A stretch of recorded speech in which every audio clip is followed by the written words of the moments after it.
जिल्ह्याचं वैभव आहे. त्याचा उल्लेख आता प्रतापरावनी केला, त्याच्या आधीच्याही वक्त्यांनी केला असेल.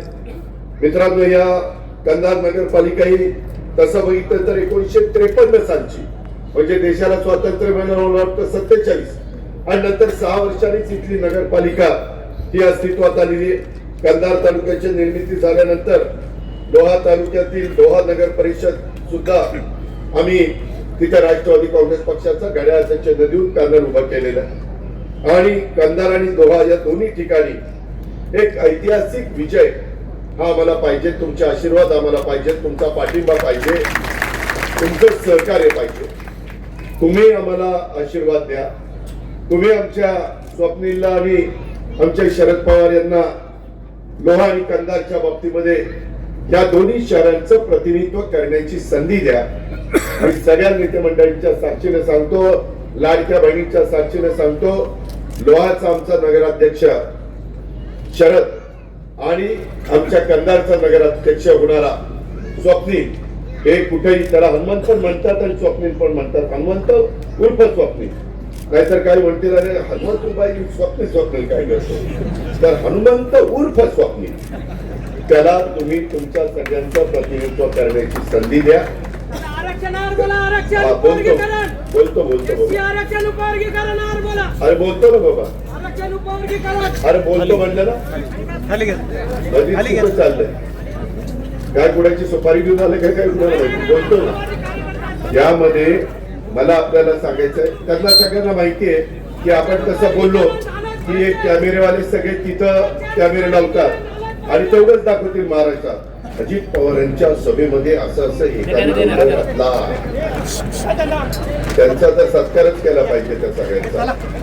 मित्रांनो, मी आपल्याला सगळ्यांना सांगेन, हे आरक्षण आम्ही इतरांच्या आरक्षणाला धक्का न लागता राहिलेल्यांना पण आरक्षण कायद्याच्या नियमाच्या चौकटीमध्ये राहून देण्याच्या संदर्भामध्ये आमचं काम चाललेलं आहे. त्याच्याबद्दल अनेक आंदोलन झाली, अनेक राज्यकर्त्यांच्या काळामध्ये झाली, आणि त्याच्यातून पण चर्चा करून माझ्या मराठवाड्यामध्ये हे निजामशाहीचा इथं बरेच वर्ष राज्य होतं, आणि त्याच्यामुळं पश्चिम महाराष्ट्र असेल, विदर्भ असेल, उत्तर महाराष्ट्र असेल, कोकण असेल, त्या भागातल्या लोकांना कुणबीचं सर्टिफिकेट मिळतं, परंतु माझ्या मराठवाड्यात मिळत नाही. त्याच्याही करता आपण हैदराबादला टीम पाठवली होती, त्याचा अभ्यास केला, समिती नेमली, काही लोकांचं जुनं रेकॉर्ड मिळालं, जो शेती पूर्वीपासून करत होता तो कुणबी, अशा पद्धतीनं त्याच्यात पण आपलं काम चाललेलं आहे. मी त्याच्याबद्दल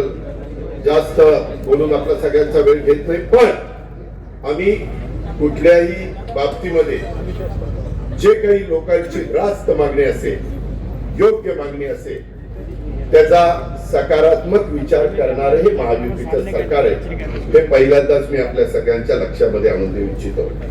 मित्रांनो, कंधार शहरामध्ये आम्ही तरुण, शिक्षित, विकासीभूत नेतृत्व मिळावं म्हणून राष्ट्रवादी काँग्रेस पक्षाच्या माध्यमातून स्वप्नील उर्फ हनुमंत लुंगारे पाटील यांना नगराध्यक्ष पदाची उमेदवारी दिलेली आहे. त्याला राजकीय वारसा लाभलेला आहे. त्याच्या मातोश्री कमलताई लुंगारे पाटील त्या पूर्वी या शहराच्या नगराध्यक्षा होत्या. त्यांनी त्या काळात उत्तम कामगिरी बजावलेली आहे. स्वप्नील देखील तरुण आहे, त्याला या शहराची जाण आहे, विकासाची दृष्टी आहे, आणि विशेषतः आपले लोकप्रिय आमदार प्रतापराव चिखलीकर पाटील यांचं भक्कम पाठबळ त्यांना कंधारच्या विकास अधिक वेगाने होण्याच्या करता मिळणार आहे. इथं आमदार साहेब त्याला पाठिंबा देतील. राज्यामध्ये मी आमदार साहेबांनी आणलेली कामं करण्याच्या करता मनापासून प्रयत्न करीन, कारण मी शब्दाचा पक्का आहे, त्याच्यामध्ये कुठली अडचण येणार नाही. आज इथं कंधारच्या बरोबर आमच्या लोह्याचे नगराध्यक्ष शरदजी पण इथं आलेले आहेत. त्याच्यामध्ये एकंदरीतच तिथंही आता गर्दी होती. शेतकरी कुटुंबातला एक आमचा सहकारी आहे, त्यालाही नगरपालिकेचा अनुभव. त्याच्यामध्ये मला तिथेही सभा द्यायची होती, पण कमी वेळेमध्ये सगळीकडे सभा देणं शक्य नाही.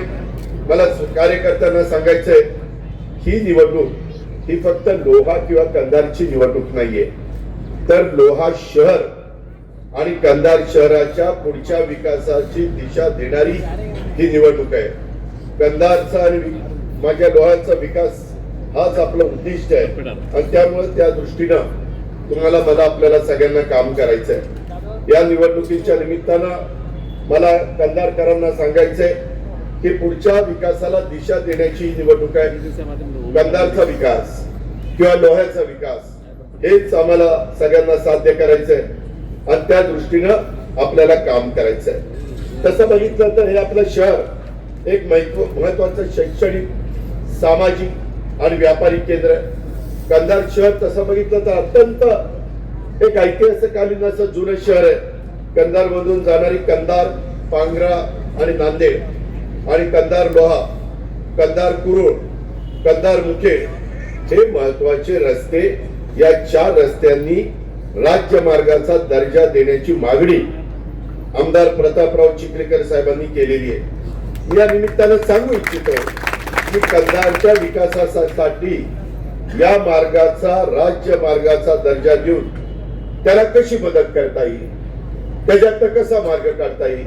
व वेळ पडली तर केंद्रीय रस्त्याची जबाबदारी असणारे नॅशनल हायवेचे मंत्री हे नितीन गडकरी साहेब आहेत. राज्यामध्ये आम्ही लोक सरकारमध्ये महायुतीचं सरकार आहे आणि त्याच्यामुळं आम्ही लोक ह्याच्यामध्ये मदत करणार आहोत आणि ह्याच्यामध्ये मदत झाली तर कनेक्टिव्हिटी वाढली जाणार आहे. कोणत्याही शहराचा विकास, मी 35 वर्ष महाराष्ट्राच्या राजकारणात, समाजकारणात काम करणारा एक कार्यकर्ता आहे.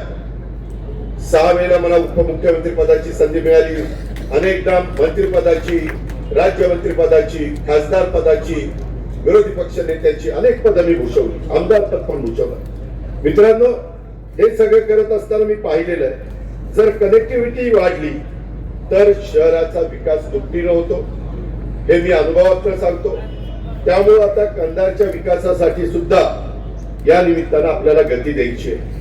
कंधार शहरातील जुन्या काळातील व्यापारपेठ ही काही वर्षापूर्वी काहींनी पाडली. पाडायला अक्कल लागत नाही, उभं करायला अक्कल लागते. डोकं हे एखादं नवीन बांधकाम करायचं तर डोकं लागतं. पाडायला काय, कुणी अडाणी माणूस देखील ते पाडू शकतं. पाडतं की पाडतं. मित्रांनो, मी देखील पिंपरी चिंचवड मध्ये तुम्हाला ऐकून माहिती असेल, माझे बारामती देखील मी चांगली केलेली आहे. मी जिथं जिथं जातो तिथं तिथं चांगला सल्ला देण्याचा प्रयत्न करतो, चांगले विचार मांडण्याचा प्रयत्न करतो, सगळ्यांना बरोबर घेऊन जावा असं आवर्जून तिथं लोकांच्या मनामध्ये रुजवण्याचा प्रयत्न करतो. आणि त्याच्यातूनच मला तुम्हाला सगळ्यांना सांगायचंय की आपल्याला या जुन्या जी काही व्यापारपेठ काही वर्षापूर्वी पाडली, ती व्यापारपेठ आता अत्याधुनिक स्वरूपामध्ये आणि नव्या रूपामध्ये आपल्याला उभारावी लागणार आहे. हे येतानाच मी प्रतापराव गाडीमध्ये बोलत होतो, स्वप्नील देखील माझ्याकडे बसला असताना ते सांगत होता, इतर सहकारी सांगत होते. मित्रांनो, आम्ही पण नगरपालिका, नगरपंचायती चालवतो, त्यांचं उत्पन्न कमी असतं. माझ्या इथे नगरपंचायत आहे, तिचं उत्पन्न 6 कोटी आहे. 6 कोटी काय शहर स्वच्छ ठेवणार, काय पिण्याच्या पाण्याच्या योजना देणार, काय रस्ते देणार, काय व्यापारपेठ बांधणार, काय मगाशी सांगितलं इथलं नाट्यगृह, ते नाट्यगृहाचं बाबासाहेब लुंगारे पाटील नाट्यगृह याचं सांस्कृतिक सभागृहाचं नूतनीकरण करायचंय, त्याला पैसा लागणार.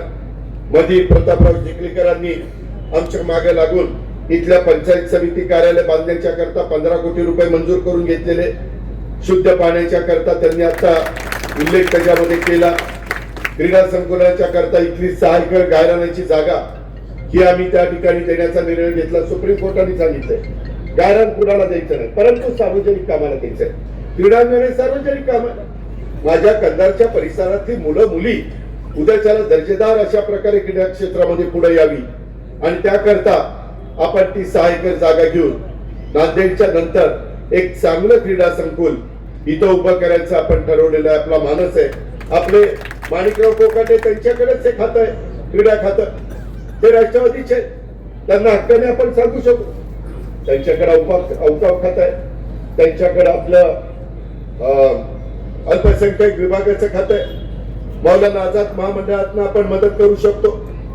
त्याचा आता निधी मी वाढवलेला आहे.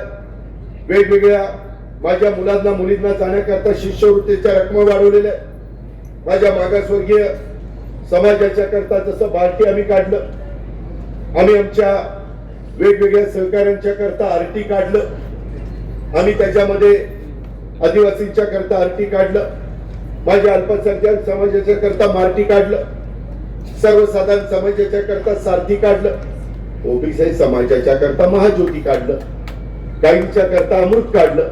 या संस्था नुसत्या नावाला नाही काढल्या, त्याच्यातून माझ्या त्या घटकातल्या मुलांना मुलींना कर्ज मिळावं आणि त्या कर्जाचं 5 वर्ष व्याज हे सारथी महाज्योती बार्टी आरटी मारटी ह्या भरणार आहे.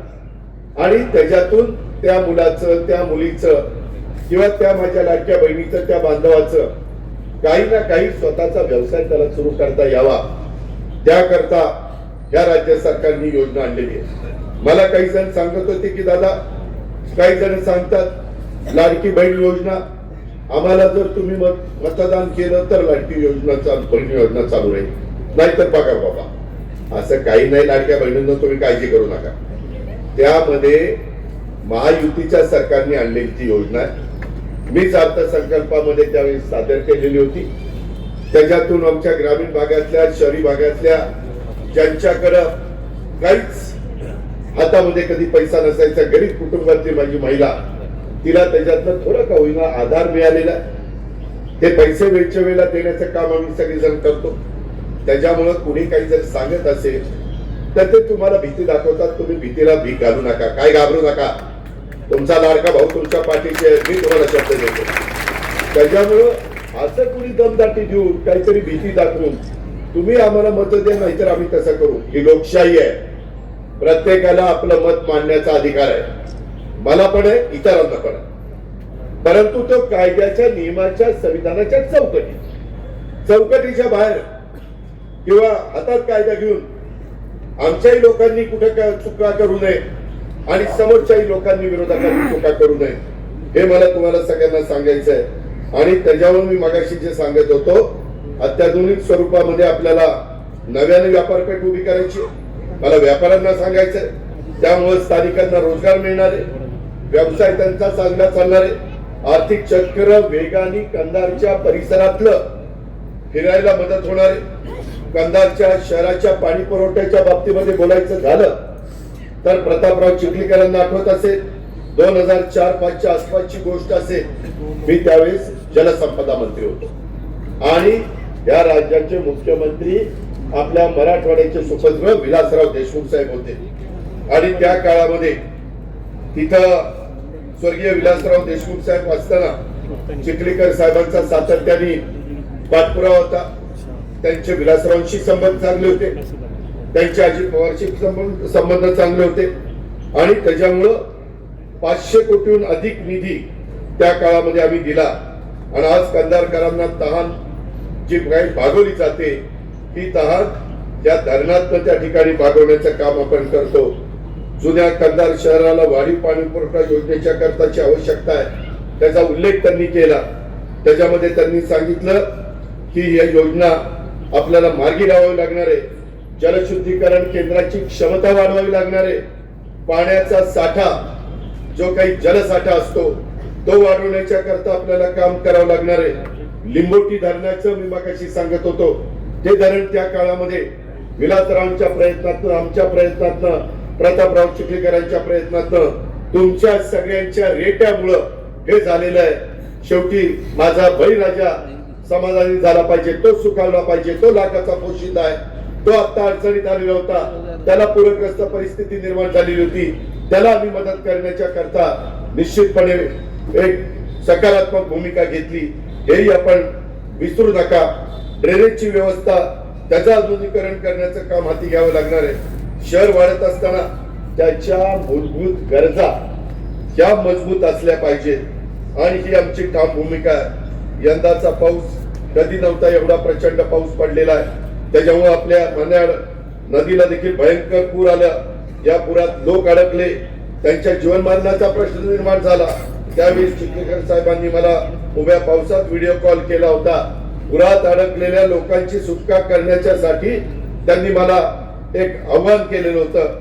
आजही त्या कुटुंबाच्या पाठीशी आम्ही सगळेजण ठामपणे उभे आहोत. महायुतीच्या सरकारने पहिल्या टप्प्यामध्ये दिवाळीच्या आधी पूरग्रस्तांच्या लोकांना पुन्हा उभं करण्याकरता 32,000 कोटीचा पॅकेज दिलं आणि नंतर पुन्हा पाऊस माझ्या दिवाळी नंतर पण पाऊस पडला आणि त्याच्यात पण आम्ही 8,000 कोटी रुपये दिले. अशा पद्धतीने या सरकारच्या माध्यमातून आम्ही सगळ्यांनी काम केलेले आपण सगळ्यांनी पाहिलेली आहे. मित्रांनो, आम्ही तुम्हाला स्पष्टपणे सांगतो, तुम्हाला उद्याच्या काळामध्ये कुणाच्या हातात लोहा आणि कंदारची सूत्र द्यायची, इतरही भागातली सूत्र द्यायची. ती सूत्र देत असताना आपला फायदा कशात आहे तुम्ही पहा. इथला लोकप्रतिनिधी कोण आहे? प्रतापराव चिखलीकर ते सत्ताधारी पक्षाचे, ते राष्ट्रवादी पक्षाचे, त्यांचा पक्ष सरकारमध्ये, त्यांच्या हातामध्ये वेगवेगळी महत्वाची खाती आहे. कृषी खातं आहे, अर्थ आहे, नियोजन आहे, एक्साईज आहे, क्रीडा आहे, अल्पसंख्याक आहे, अवकाफ आहे, मदत पुनर्वसन आहे, त्याच्यामध्ये वैद्यकीय शिक्षण आहे, आरोग्य पण चांगलं ठेवायचं असतं, तेही काम त्याच्यामध्ये करता येईल. त्याच्यामध्ये अन्न नागरी पुरवठा खातं आहे, महिला आणि बाल विकास, महिलांचा आणि बालकांचा विकास करण्याच्या करता ते महत्वाचं खातं आहे. अशा अनेक प्रकारची खाती ही आमच्याकडे, इतर पण आमच्या मित्र पक्षांच्याकडे, त्याबद्दल दुमत नाही.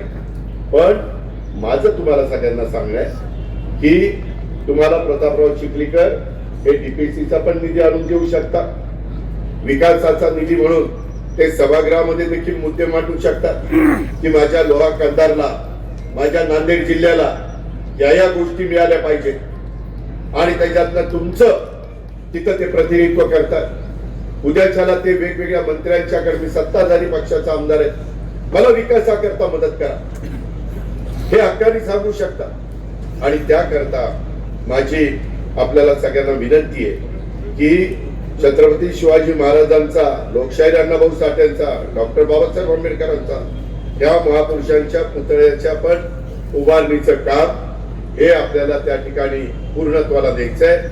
वीर शिरोमणी महाराणा प्रताप सिंह चौक येथे सुशोभीकरणाचं काम चाललेलं आहे, तिथं पण आपल्याला ते काम पूर्णत्वाला द्यायचंय. त्याचबरोबर शहरामध्ये ग्लोबल वॉर्मिंगचं संकट टाळण्याच्या करता आपल्याला झाडं लावायचा कार्यक्रम घ्यायचा. मध्ये डिवायडरला झाडं लावायची, ती कशी जगतील? मित्रांनो, आमच्या ओळखी खूप झालेल्या आहेत. आम्ही एसआरएचा पण उद्याच्याला निधी आणू शकतो. उद्या हनुमंत उर्फ स्वप्नीलनी किंवा शरदनी आम्हाला सांगितलं की दादा आम्हाला अँब्युलन्स पाहिजे. मी एसआरएच्या निमित्तानं, एसआरए नाही, सीएसआरच्या निमित्ताने मी काही उद्योगपतींना विनंती करू शकेल ना, आम्ही केलेली आहे. करोनाच्या काळात किंवा अलीकडच्या काळात त्यांच्या नफ्याच्या काही टक्के सीएसआर देता येतो. फक्त एकच निधी नाही, अशा वेगवेगळ्या प्रकारचा निधी हा माझ्या कंधार, माझ्या लोहाच्या सर्वांगीण विकासाच्या करता आला तर आपल्या शहराचा सर्वांगीण विकास होणार. आपले भूमिहीन असणारी लोक, त्यांना हक्काची घरं द्यावी लागतील. त्याच्यात केंद्राची, राज्याची योजना, त्याच्यात आपल्याकडे निधी आहे. त्याच्यात शिवराज सिंग चव्हाण साहेबांनी अटी शिथिल केलेल्या आणि यामध्ये माझा मागासवर्गीय समाज इथं आहे, माझा भटका समाज इथं आहे, माझा अल्पसंख्याक समाज इथं आहे आणि आमचा बहुजन समाज पण आहे, इतर मागासवर्गीय समाज पण आहे. बाबांनो, आपल्याला सगळ्यांना बरोबर घेऊन जात असताना मला एवढंच सांगायचं आहे की 22,242 एकूण तुमचं मतदान आहे आणि त्याच्यामध्ये मुस्लिम, मागासवर्गीय, भटके, सर्वसाधारण, ओबीसी असे सर्व घटकातले माझे सहकारी इथं राहतात. त्यामध्ये